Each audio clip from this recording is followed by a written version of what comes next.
Hey guys, this is Reddit. Take a look at this email I received. I got this from Bandai Namco after the Game Awards, and it says, Elden Ring wins Game of the Year. Congratulations to Elden Ring for winning Game of the Year, Best RPG, and Best Art Direction at the Game Awards. It's been an incredible year of gaming, and we thank the Elden Ring community for their love and support of the game thus far. Stay tuned in the days and weeks to come, as there will be more Elden Ring news that awaits. For those who have yet to experience Elden Ring, there is no better time than now.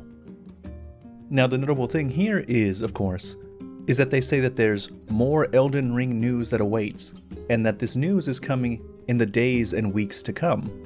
And days and weeks is oddly specific. They could have said soon. And if they had just said soon, that would have been news on its own. But they said days and weeks. And given that, I think it's fair to suppose that they will reveal new things for Elden Ring within the next 2 weeks. Which is great, because in the meantime, the colosseums were just released. They are still quite fresh, and they should give us something to chew on while we wait. And that brings me to the point of this video, which is, you guys should try the PvP. I suspect the majority of my audience are not really PvP enjoyers.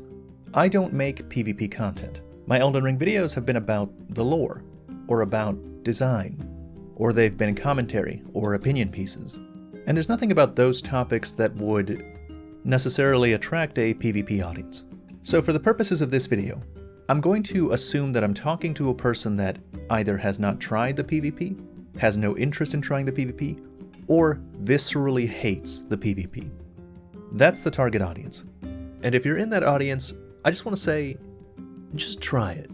Just give it a shot. It's fun. It's a lot of fun. And the colosseums afford you the perfect opportunity to discover if you like it. Let me put it this way. Did you like Dark Souls or Elden Ring or whatever your first Souls game was the first time you played it? Because I didn't.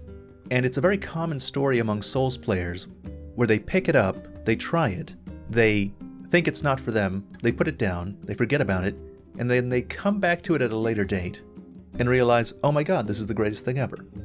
It's practically tradition at this point. And I suspect a lot of people that have an initial bad reaction to the PvP would learn to enjoy it if they gave it a try.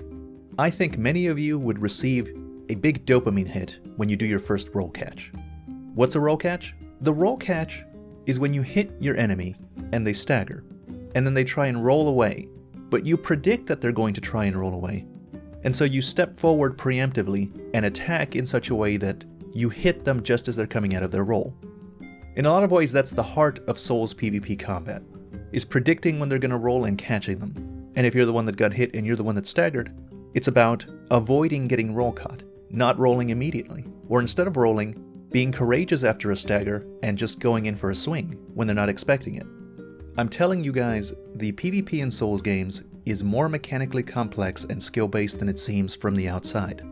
You will enjoy the chemicals in your brain that will arise from getting a parry, or even better, when you do an invasion and get attacked by 3 people, but yet you still maneuver the situation into getting you the win, despite all the odds being against you. Do that one time, and you'll probably understand why the PvP people like it so much. I know so many people that only hate the PvP in the abstract because they've never done it. And I'm hoping that the colosseums get those people specifically to dabble in it a little bit.